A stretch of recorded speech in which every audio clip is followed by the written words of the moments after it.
Bismillahirrahmanirrahim. Assalamualaikum warahmatullahi wabarakatuh.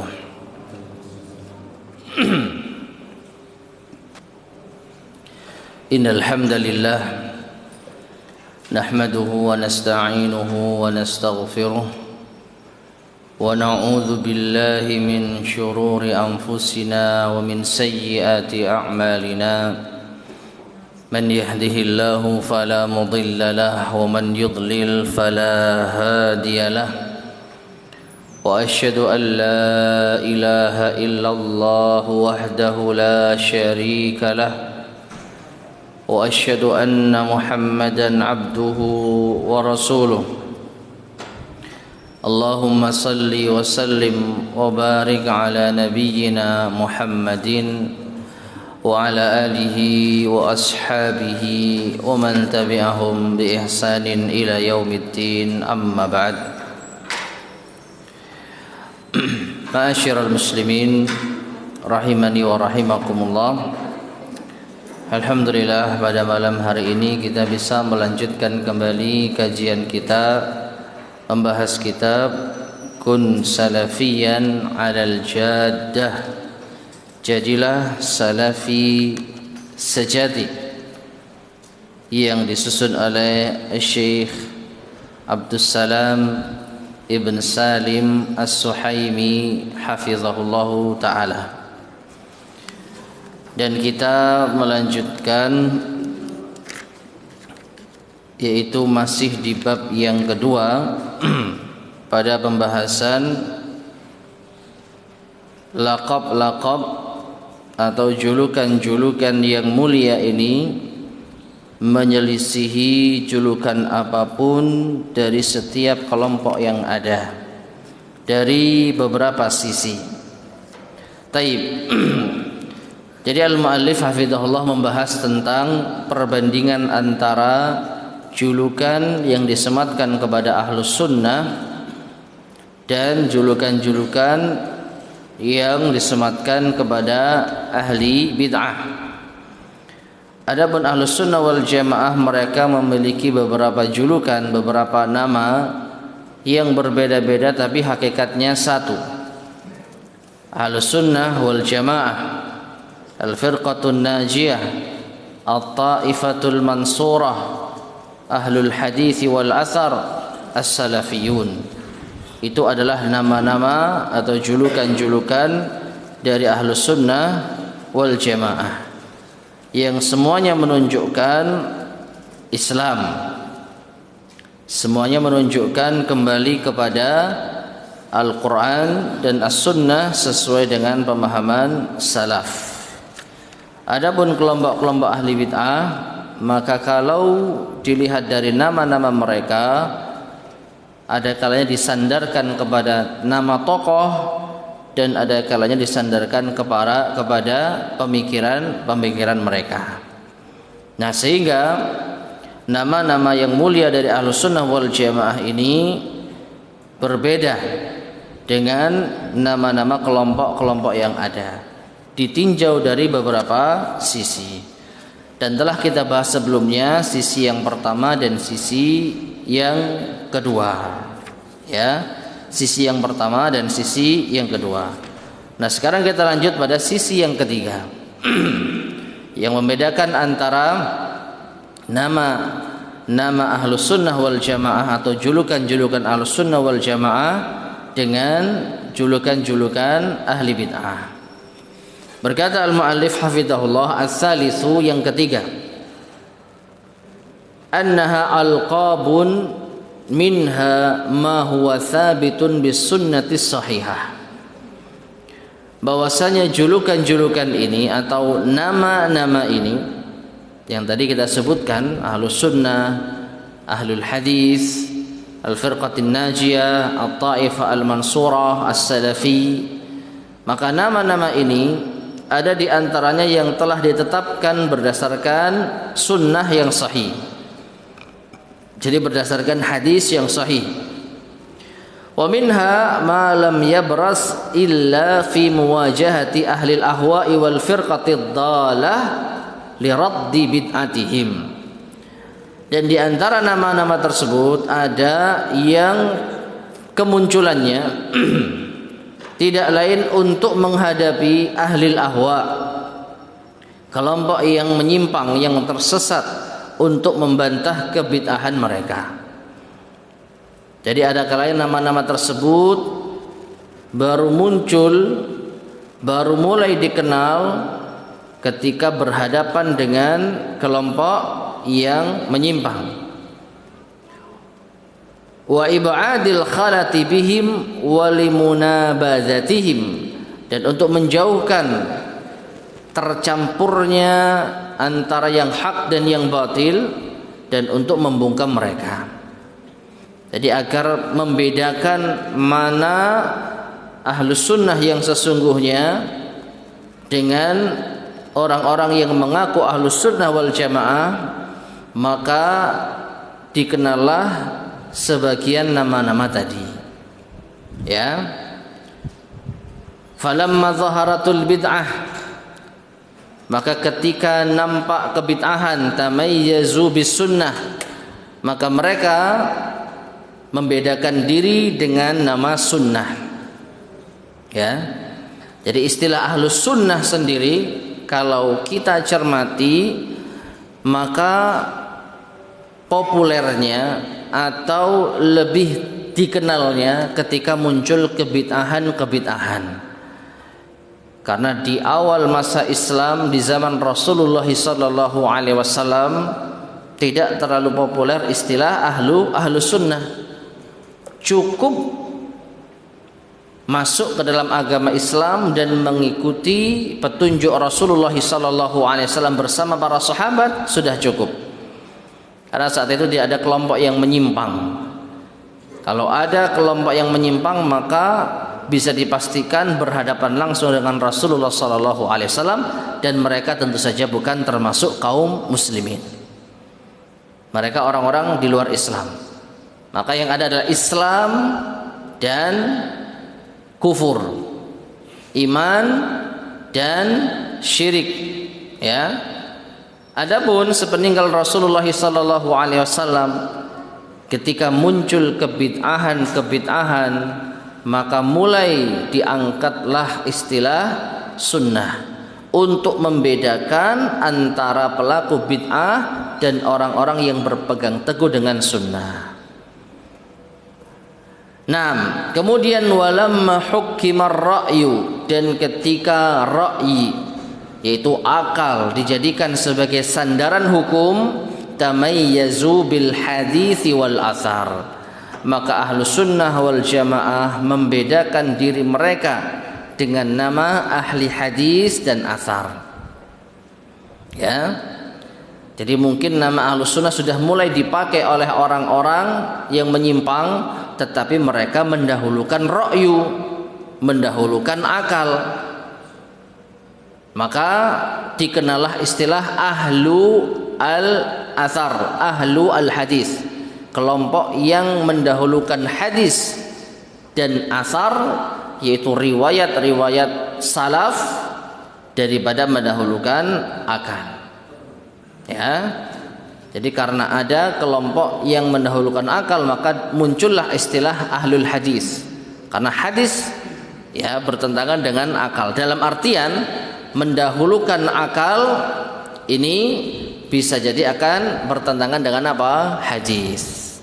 Ya, maka kelompok yang mendahulukan hadis daripada akal dikenal dengan istilah ahlul hadis wal athar. Taib. Kemudian walamma fashatil bid'u wal ahwa'u fil khuluf, dan ketika kebid'ahan dan hawa nafsu terdapat atau tersebar di kalangan para khalaf, orang-orang yang belakangan, tamayyazu bihadis salafi wa hakadha, maka mereka membedakan diri dengan istilah mengikuti petunjuk salaf. Ya. Jadi ketika kaum muslimin yang melakukan kebid'ahan dan mengikuti hawa-hawa nafsu mereka, dan mereka menamakan dengan kelompok khalaf, yaitu mereka yang datang belakangan, yang mereka mengklaim khalaf itu lebih bijak, ya, lebih bijak karena mereka orang yang modern atau mereka lebih mengetahui perkembangan zaman yang pada intinya jauh dari pemahaman salaf. Maka dimunculkanlah istilah hadis salaf, yaitu sekelompok orang yang mengikuti petunjuk salaf, dan begitulah seterusnya. Nah, jadi kesimpulannya ma'asyiral muslimin rahimani wa rahimakumullah, istilah-istilah untuk ahlus sunnah wal jamaah itu terkadang muncul dipopulerkan untuk menghadang kelompok yang menyimpang di kala itu. Di awal masa Islam, sepeninggal Rasulullah SAW, kebid'ahan yang merajalela, maka untuk membedakannya dinamakanlah ahli Islam yang sesungguhnya dengan ahlus sunnah. Dan ketika kata ahlus sunnah sudah mulai dipakai oleh semua kalangan, tetapi mereka orang-orang yang mendahulukan akal, maka ahlus sunnah yang sesungguhnya memakai istilah ahlul hadis wal athar. Ya, ketika umat yang belakangan membanggakan diri dengan pengetahuan mereka dan merasa lebih bijaksana daripada generasi terdahulu, maka ahlus sunnah yang sesungguhnya menamakan diri mereka dengan hadis salaf, mengikuti petunjuk salaf, dan seterusnya. Nah, itu sisi yang ketiga, ya. Ar-rabi, yang keempat, anna aqdal wala'i wal bara, bahwasanya ikatan wala wal bara, loyalitas dan membenci, ya, wal muwalat wal muadat, dan mualah berteman dan memusuhi, al muadah, ladaihim huwa alal Islam, bagi ahlus sunnah wal jamaah itu betul-betul di atas dasar Islam. La ala rasmin bismin muayyanin, tidak pada tanda atau nama tertentu. Wala ala rasmin mujarradin, dan juga tidak atas propaganda yang kosong. Innama huwa alkitab wa sunnahu fahasbu, sesungguhnya yang dijadikan tolak ukur hanya alkitab dan as-sunnah. Nah, ma'asyiral muslimin rahimani wa rahimakumullah, ini yang membedakan antara ahlus-sunnah wal jamaah yang sejati, salafi yang sesungguhnya, dengan kelompok-kelompok yang menyimpang. Bahwasanya kelompok-kelompok yang menyimpang itu membangun loyalitas dan kebencian, menjadikan seseorang teman dan lawan itu berdasarkan, yaitu tanda tertentu, berdasarkan tokoh atau pemikiran tertentu. Kalau tidak menjadikan tokoh tertentu sebagai panutan, maka bukan kelompok mereka. Kalau tidak memiliki keyakinan tertentu yang tergambar di dalam kelompok mereka, maka bukan termasuk kelompok mereka. Jadi mereka berlepas diri, ya, terhadap kelompok-kelompok yang tidak sejalan dengan pemikiran mereka, dan mereka loyal kepada siapapun yang sejalan dengan pemikiran mereka, baik itu pemikiran maupun tokoh. Kalau Anda hormat kepada guru saya, kepada yaitu pemimpin saya, maka Anda sahabat saya, teman saya, dan kita akan saling loyal. Dan sebaliknya, kalau Anda tidak mengikuti pemikiran dari tokoh saya, Anda tidak menghormati pemimpin saya, maka Anda bukan golongan kami.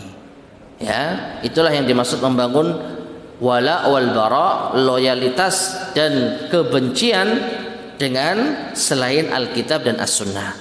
Adapun Ahlus Sunnah wal Jamaah, maka senantiasa membangun permusuhan dan pertemanan berdasarkan Islam. Siapapun mereka, selama mereka beragama Islam dan mau kembali kepada Quran dan Sunnah, mereka adalah saudara kita. Mereka berhak mendapatkan hak-hak yang wajib ditunaikan, ya, dan mereka juga berhak mendapatkan kecintaan dan tidak boleh dimusuhi. Jadi dasarnya adalah Islam. Kalau sesuai dengan Islam, ya kita terima. Kalau tidak sesuai dengan Islam, maka kita tolak. Bukan semata-mata karena pemikiran dan tokoh. Kemudian al-khamis, yang kelima, di antara sisi perbedaan mendasar antara istilah-istilah Ahlus Sunnah wal Jamaah dengan kelompok-kelompok yang menyimpang. Anna hadhil alqaba, bahwasanya julukan-julukan ini lam takun da'iyatan lahum bit ta'assubi li syakhsin duna Rasulillah sallallahu alaihi wasallam. Jadi gelar-gelar atau julukan-julukan ini Ahlus Sunnah, Ahlul Athar, Al-Firqatun Najiyah, At-Taifah Al-Mansur As-Salafiyun, maka itu bukan menyeru kepada fanatik terhadap tokoh tertentu selain Rasulullah sallallahu alaihi wasallam. Ya. Beda dengan Jahmiyah misalkan. Ketika disebut nama Jahmiyah, maka yang ada di benak seseorang ini adalah menyeru kepada fanatik kepada Jaham bin Safwan, tokoh mereka. Ya, tokoh mereka. Jadi nama-nama yang disandarkan kepada tokoh-tokoh mereka sehingga menjadi suatu golongan atau kelompok, maka ini bisa menyebabkan ta'assub, bisa menyebabkan fanatik. Sampai pun ma'asyar muslimin rahimani wa rahimakumullah, istilah yang sebenarnya hanya digunakan sekedar identitas yang diakui bahkan oleh para ulama kita yang dikenal dengan mazhab. Ada Hanafi dinisbatkan kepada Imam Abu Hanifah, ada mazhab Maliki dinisbatkan kepada Imam Malik bin Anas, ada mazhab Syafi'i dinisbatkan kepada Imam Asy-Syafi'i, ada mazhab Hambali yang dinisbatkan kepada Imam Ahmad bin Hambal. Pada dasarnya nama-nama tersebut tidaklah tercela apabila hanya sekedar menunjukkan identitas bahwa mereka itu mengikuti metodenya para imam di dalam beristimbat, di dalam berdalil. Ya, hanya sekedar itu. Metodenya Imam Syafi'i dalam menetapkan masalah fikih, dalam menetapkan masalah-masalah yaitu muamalah seperti ini. Nah, karena kita cenderung dengan beliau, maka kita ikut mazhab Syafi'i misalnya. Secara asal tidak ada masalah. Tetapi kalau sudah menjadikan ini sebagai sesuatu yang harus dipegang teguh, menjadikan fanatik mazhab, maka ini tercela. Jadi sampai segitunya. Istilah yang sebenarnya tidak masalah, tapi kalau dia dimunculkan dan bahkan menjadikan orang-orang fanatik kepada imam-imam tersebut, maka ini tercela. Dan beda dengan istilah Ahlus Sunnah wal Jamaah, pengikut sunnah Rasulullah sallallahu alaihi wasallam dan berjamaah bersatu di atas sunnah. Salafiyun, pengikut generasi salaf. Dan salaf sendiri adalah Rasulullah SAW, para sahabat, para tabi'in, para tabi'ut tabi'in, dan seterusnya.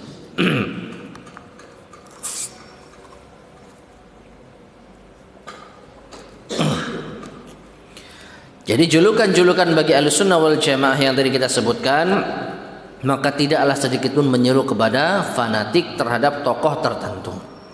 Ya, fanatik terhadap tokoh tertentu.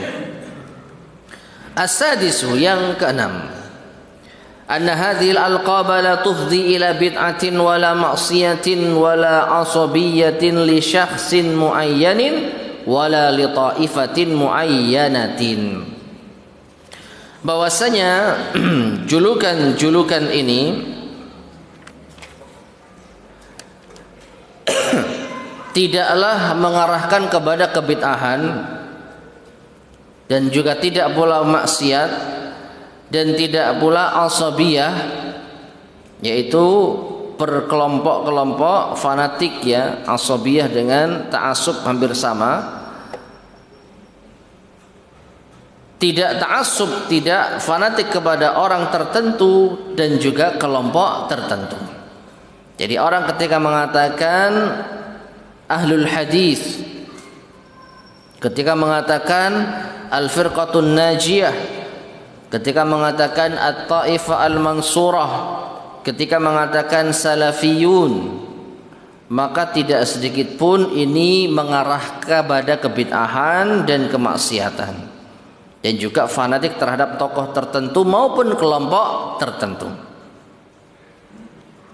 Ya, adapun kesalahpahaman orang-orang awam yang mereka tidak mengetahui istilah-istilah seperti ini, sehingga mereka menuduh kelompok yang menamakan diri mereka dengan salafi misalkan sebagai orang-orang yang memiliki misalnya adab yang buruk, ya, mereka orang yang tidak murah senyum, mereka orang yang suka menyesatkan misalkan seperti itu.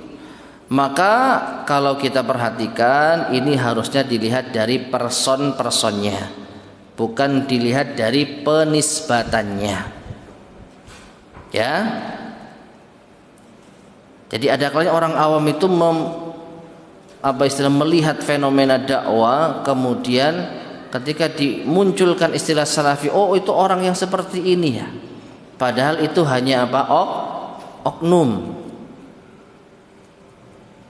Karena muamalah yang tidak benar dari sebagian oknum yang mengaku pengikut salaf, sehingga tercorenglah nama salafi. Maka ini adalah kesalahan dari orang yang tidak faham. Bukan berarti salafi mengajak kepada fanatik kepada orang tertentu. Dan ini terjadi. Pokoknya kalau disebut istilah salafi berarti pengikutnya Ustadz Fulan. Ya. Kalau bukan mengikuti Ustadz Fulan maka tidak dianggap sebagai salafi. Nah, sehingga orang-orang mengira, oh berarti kelompok salafi itu ustadznya hanya fulan saja. Seakan-akan mengajak kepada fanatik kepada tokoh, ya, atau bahkan fanatik kepada kelompok pengajian A, kelompok pengajian B. Pokoknya salafi itu kelompok pengajiannya hanya seperti ini dan seperti itu. Di luar itu, meskipun kembali kepada Quran dan Sunnah dan pemahaman salaf, tidak dianggap sebagai salafi. Nah, sehingga terframing di dalam benak sebagian orang-orang awam, ya salafi itu kelompok yang seperti itu, yang fanatik kepada ustadznya. Maka ini kesalahan pada siapa yang tidak memahami hakikatnya. Di salafi itu istilah yang mulia, pengikut salaf. Dan salaf itu siapa? Rasulullah Sallallahu Alaihi Wasallam, para sahabat, para tabiin, para tabi'in. Kalau ada seseorang ataupun sekelompok atau jamaah pengajian yang mengaku salafi tapi ternyata membangun loyalitas kepada tokoh-tokoh tertentu, maka ini adalah kesalahan oknum. Jangan salahkan salafnya, jangan salahkan penisbatannya, tapi salahkan oknumnya. Karena apa? Nama-nama tadi sama sekali tidak mengandung unsur seruan kepada kebid'ahan, kemaksiatan, dan fanatik terhadap tokoh. Nah, jadi bedakan antara penisbatan dengan orang yang menisbatkan. Orang yang menisbatkan. Penisbatan kepada Ahlussunnah wal Jamaah sahih. Penisbatan kepada At-Taifah Al-Mansurah sahih. Penisbatan kepada Salafi Ahlul Hadis Ahlul Hasar sahih. Tapi pelakunya, orang yang menisbatkan dirinya kepada salaf, apakah 100% benar? Tidak.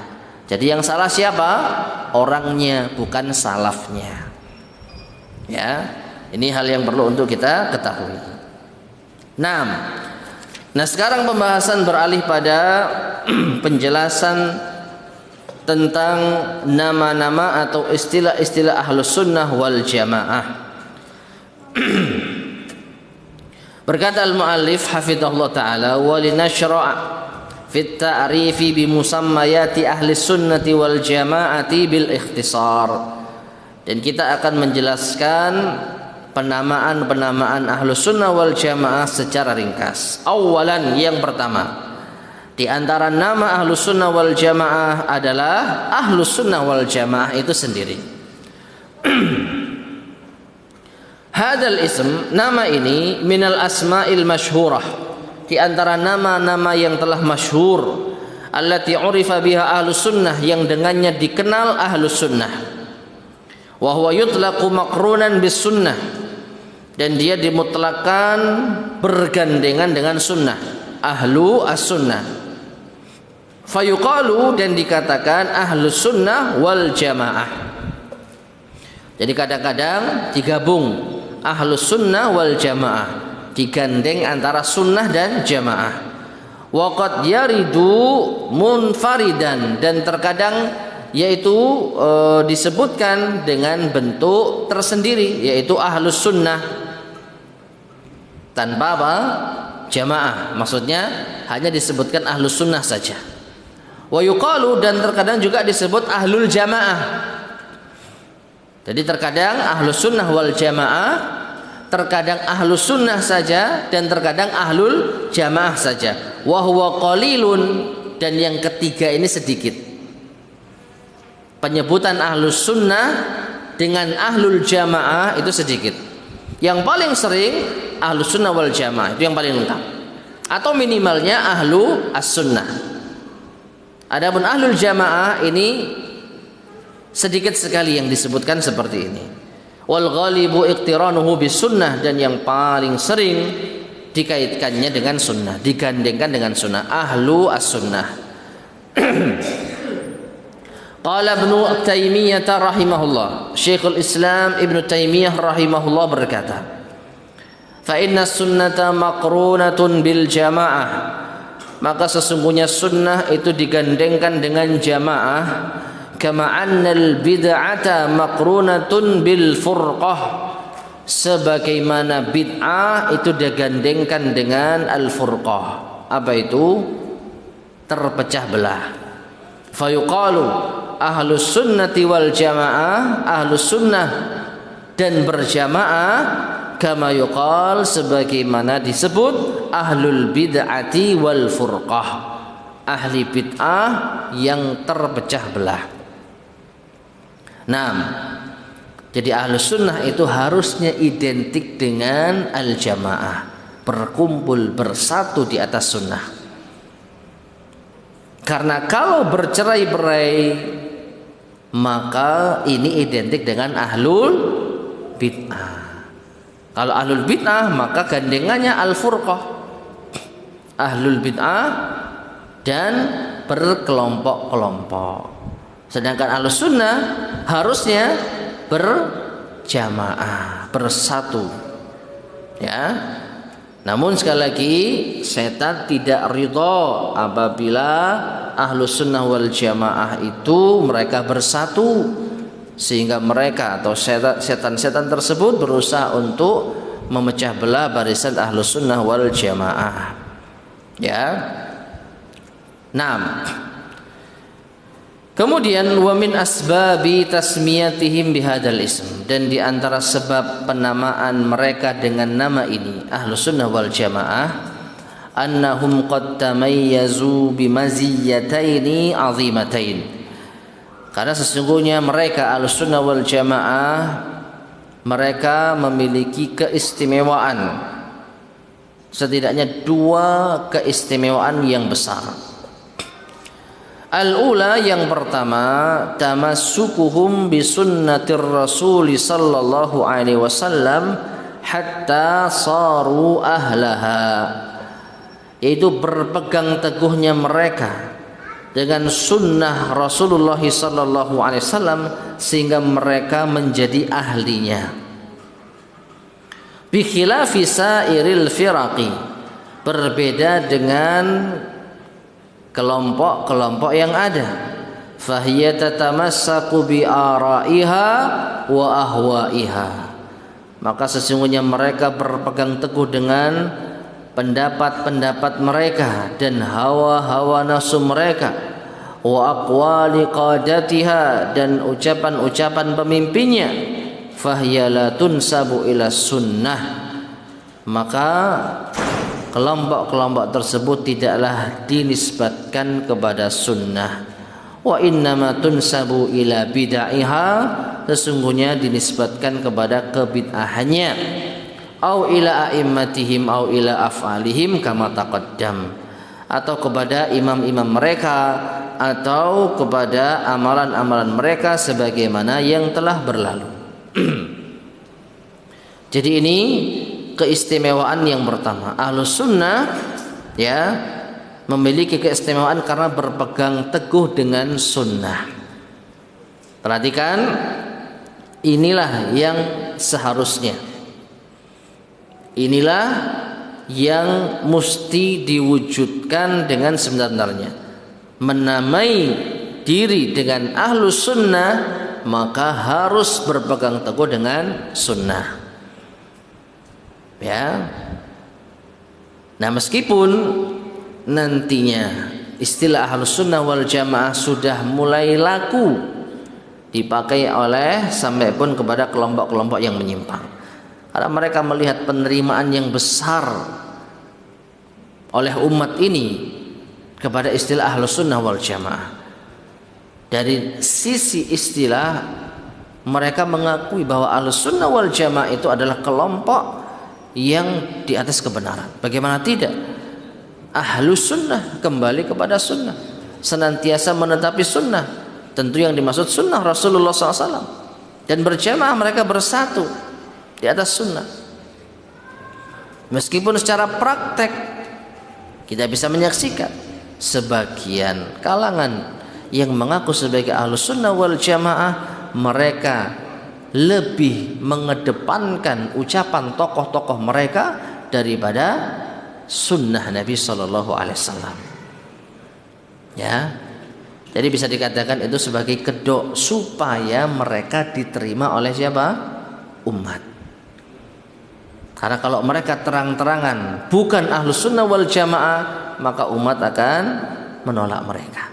Tapi karena mereka ya menamai diri mereka dengan ahlus sunnah wal jamaah, maka umat akan mendekat. Tetapi hakikatnya kita lihat apakah pengakuan sesuai dengan perbuatan. Ya, pengaku ahlus sunnah wal jamaah, tapi apakah benar-benar menjunjung sunnah? Nah, ini butuh dibuktikan. Dan para ulama lah yang bisa menyingkap hal ini. Ya, taib. Jadi harusnya ahlus sunnah wal jamaah yang sesungguhnya berpegang teguh dengan sunnah, mendahulukan sunnah Nabi Sallallahu Alaihi Wasallam dibandingkan ucapan para tokoh mereka. Wal mizatu tsaniyah, sedangkan keistimewaan yang kedua dari istilah ahlus sunnah wal jamaah ini, annahum ahlul jamaah, bahwasanya mereka itu adalah ahlul jamaah. Lijtima'ihim 'alal haq, karena berkumpulnya mereka di atas kebenaran. Wa 'adami tafarruqihim, dan tidak terpecah belahnya mereka. Bi khilafil firaqil ukhra, berbeda dengan kelompok-kelompok yang lain. Fa innahum la yajtami'una 'ala haq, mereka berkumpul tidak di atas kebenaran. Wa innama yattabi'una ahwa'ahum fala haqqa yajma'uhum, sesungguhnya mereka hanya mengikuti hawa-hawa nafsu mereka, tidak ada kebenaran yang mengumpulkan mereka. Yaqulu Syekhul Islami Ibnu Taimiyah fi ta'rifi ahli sunnah, Syekhul Islam Taimiyah berkata di dalam mendefinisikan ahlus sunnah, humul mutamassikuna bi kitabillah, mereka adalah orang yang berpegang teguh, orang-orang yang berpegang teguh dengan kitabullah, wa sunnati rasulih sallallahu alaihi wasallam, dan sunnah rasulnya sallallahu alaihi wasallam, wa mattafaqa alaihi sabiqun al-awwalun minal muhajirin wal ansar walladzina tabauhum bi ihsan, dan apa yang disepakati oleh generasi awal dari umat Islam ini dari kalangan muhajirin dan ansar dan orang-orang yang mengikuti mereka dengan baik.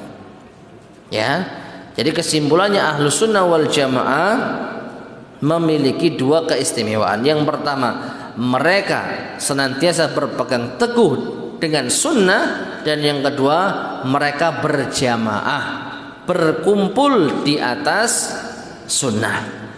Ya, jadi siapapun di antara kita yang berpegang teguh dengan sunnah, baik kita kenal atau tidak kita kenal, baik dia keluarga atau bukan, baik dia warga negara kita atau bukan, siapapun mereka, pokoknya berpegang teguh pada sunnah, mereka saudara kita, mereka adalah jamaah kita.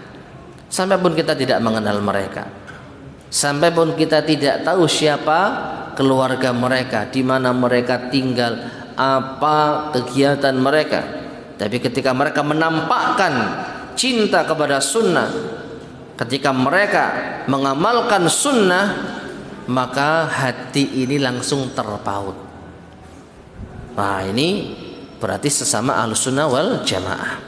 Nah, itu yang menyatukan kita, dan itu idealnya. Nah, kemudian sanian, nama berikutnya selain ahlus sunnah wal jamaah, maka nama yang lain adalah ahlul hadis. Berkata al-muallif hafizahullah, minal asma'il lati yusamma biha ahlus sunnati wal jamaah ahlul hadis. Di antara nama yang ahlus sunnah wal jamaah dinamai dengannya adalah nama atau istilah ahlul hadis. Wa hadza yaridu katsiran, dan ini banyak sekali didapatkan fi kalami katsirin minal a'immah, pada ucapan kebanyakan dari para imam. Jadi nama ahlul hadis tidak sepopuler ahlus sunnah. Kalau ahlus sunnah wal jamaah ini sudah beredar, tersebar sampai pun di kalangan orang-orang awam. Istilah ini lumrah disebut sampai pun di kalangan orang-orang awam. Adapun ahli hadis yang biasa mengatakan dengan demikian itu adalah para imam, ka Syekhul Islam Ibn Taimiyah, seperti Syekhul Islam Ibn Taimiyah rahimahullah, wa ghairihi min ahli ilmi qablahu wa ba'dahu, dan selain beliau dari kalangan ulama baik sebelum atau sesudah beliau. Yadhkuruna ahlal hadis wa ahlas sunnah mubayyinaini i'tiqadahum. Mereka para imam, para ulama biasa menyebut istilah nama ahlul hadis dan ahlus sunnah untuk menjelaskan akidah mereka. Wala yufarriquna bainal mustalahaini, dan mereka tidak membedakan antara dua istilah ini. Ahlus sunnah ya ahlul hadis ya ahlus sunnah. Cuman sekali lagi, istilah ahlul hadis tidak terlalu populer. Tidak banyak diucapkan kecuali oleh para imam, para ulama. Namun pada hakikatnya sama. Akidah ahlus sunnah ya akidah ahlul hadis. Naam, fahadal imamu Sabuni yaqulu fi aqidatih, dan inilah Imam As-Sabuni berkata di dalam akidahnya, yaitu di dalam kitab yang membahas tentang masalah akidah, inna ashabal haditsil mutamassikina bil kitabi was sunnah. Perhatikan, beliau mengatakan sesungguhnya ahlul hadis mereka berpegang teguh dengan Alkitab dan As-Sunnah. Ya, padahal pada istilah ahlus sunnah wal jamaah yang berpegang teguh dengan Alkitab dan As-Sunnah memiliki julukan ahlus sunnah. Namun ternyata Imam As-Sabuni menyebutkan ashabul hadis juga sama. Mereka berpegang teguh dengan kitab dan sunnah. Hafizallahu ahya'ahum wa rahima amwatahum. Semoga Allah menjaga mereka yang masih hidup, dan semoga Allah merahmati mereka yang telah meninggal dunia. Dari kalangan ahlul hadis. Yashhaduna lillahi ta'ala, karena mereka bersaksi kepada Allah bil wahdaniyah, dengan mengesakannya. Ya, ahlul hadis mereka adalah orang-orang yang mengesakan Allah, mentauhidkan Allah. Sama dengan ahlus sunnah wal jamaah, mereka adalah orang-orang yang bertauhid kepada Allah. Walir Rasuli sallallahu alaihi wasallam birrisalati wan nubuwah, dan mereka juga bersaksi bahwasanya Rasulullah sallallahu alaihi wasallam mengemban risalah dan kenabian. Ya. Siapa? Ahlul hadis. Dan ahlul hadis yang dimaksud di sini sama dengan ahlus sunnah wal jamaah. Yang kita ketahui, mereka senantiasa mengajak umat untuk bertauhid kepada Allah dan berittiba kepada Rasulullah sallallahu alaihi wasallam. Ma'asyar muslimin rahimani wa rahimakumullah. Kalau ada yang mengatakan bertauhid kepada Allah dan mengajak untuk mengikuti sunnah Rasulullah SAW, bukankah ini ajaran Islam dengan rukun iman yang 6, dengan rukun Islam yang 5? Bukankah ini ajaran Islam? Kenapa kok mesti ada istilah ahlus sunnah wal jamaah? Kenapa enggak kita cukupkan dengan Islam saja? Yang diajarkan rukun Islam, rukun iman, ya. Iman kepada Allah mencakup 3 macam tauhid. Iman kepada Rasul mencakup kewajiban mengikuti perintah beliau, membenarkan kabar yang beliau bawa, mentaati beliau, menjauhi larangan beliau. Iman kepada malaikat mencakup keyakinan bahwasanya malaikat adalah makhluk yang Allah ciptakan. Mereka memiliki tugas-tugas, mereka tidak bermaksiat kepada Allah. Mereka adalah makhluk yang dijaga dari dosa. Mereka orang yang adalah makhluk yang senantiasa taat, tidak pernah bermaksiat. Nah, ini kan rukun iman. Kenapa mesti ada istilah ahlus sunnah wal jamaah? Maka sebagaimana tadi sempat kita singgung, di awal Islam tidak ada istilah ahlus sunnah wal jamaah, karena tidak ada kebid'ahan. Sudah masuk Isya? Baik, azan dulu. Belum? Sudah Isya? Lah kalau sudah Isya ya azan dulu. Sudah Isya atau belum? Sudah.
Bismillahirrahmanirrahim. Ma'asyiral muslimin rahimani wa rahimakumullah. Kita lanjutkan kembali.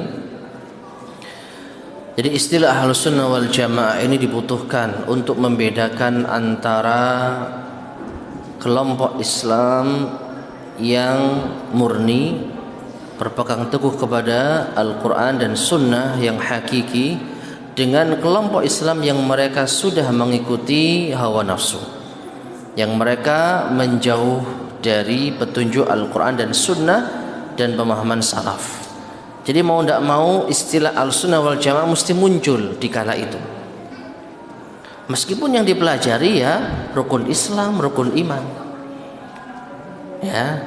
Namun ada perbedaan mendasar antara Ahlus Sunnah wal Jamaah dengan selain mereka di dalam memahami rukun iman. Kita ambil contoh masalah takdir. Semua kelompok yang menisbatkan dirinya kepada Islam beriman terhadap takdir, tetapi keimanan terhadap takdir versi Ahlus Sunnah wal Jamaah berbeda dengan keimanan terhadap takdir dalam versinya Qadariyah. Yang dibahas sama rukun iman, cuman ini menurut pemahaman siapa? Ahlus Sunnah atau bukan? Bukan. Qadariyah, maka tentu ini menyimpang. Ya, jadi sekali lagi yang dipahami dengan ahlul hadis itu adalah ahlus sunnah yang berpegang teguh kepada Quran dan Sunnah, mengesahkan Allah dengan tauhid dan mengikuti jejak Nabi sallallahu alaihi wasallam.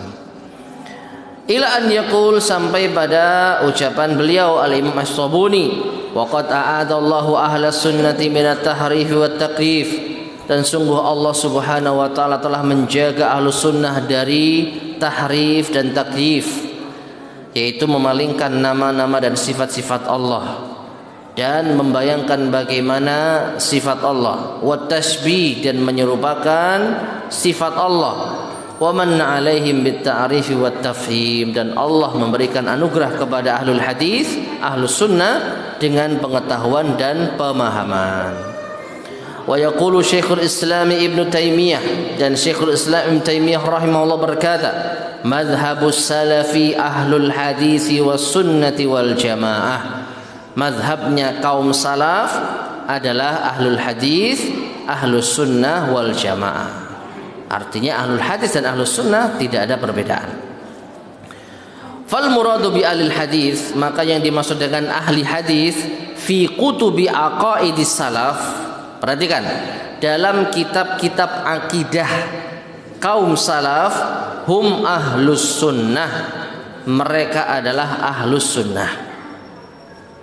Yaqulu Ibnu Taimiyah, Ibnu Taimiyah mengatakan, wa nahnu la na'ni, kami tidak memaksudkan bi ahlil hadis dengan istilah ahli hadis al-muqtasirina ala sima'ihi, yaitu mereka yang memiliki kompetensi, yang mereka hanya terbatas mendengarkan hadis, au kitabatihi au riwayatihi, atau menulis hadis dan meriwayatkan hadis. Perhatikan, jadi istilah ahlul hadis ini dimaksud dengannya ahlus sunnah wal jamaah ketika ditulis dalam kitab-kitab akidah.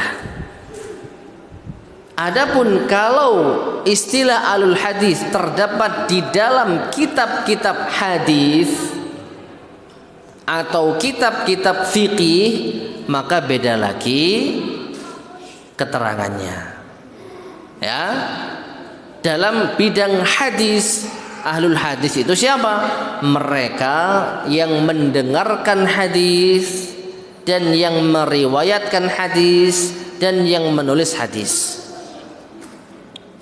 Jadi lebih kepada bidang ilmu tertentu, bidang ilmu hadis. Mereka yang konsen di dalam bidang hadis disebut ahli hadis. Ini kalau istilah ahli hadis terdapat di dalam kitab-kitab hadis. Adapun kalau terdapat di dalam kitab-kitab akidah, ahlul hadis ya ahlus sunnah wal jamaah. Tidak membicarakan tentang apa? periwayatan hadis, tapi membicarakan tentang keyakinan akidah mereka. Nah, bal na'ni bihim, kata Syekhul Islam Ibnu Taimiyah rahimahullah, bahkan kami bermaksud atau kami memaksudkan mereka ahlul hadis itu kullaman kana ahaqqa bihifdzihi, siapapun yang paling berhak untuk menghafalnya, wa ma'rifatihi dan mengenalnya, wa fahmihi dan memahaminya, zahiran wa batinan secara zahir maupun batin, wa tibaihi batinan wa zahiran dan mengikuti hadis secara zahir maupun batin. Wa kadzalika ahlul Quran, demikian pula ahlul Quran. Nah, jadi ahlul hadis ma'asyar muslimin rahimani wa rahimakumullah, menurut Syekhul Islam Ibnu Taimiyah rahimahullahu taala itu sama dengan ahlus sunnah.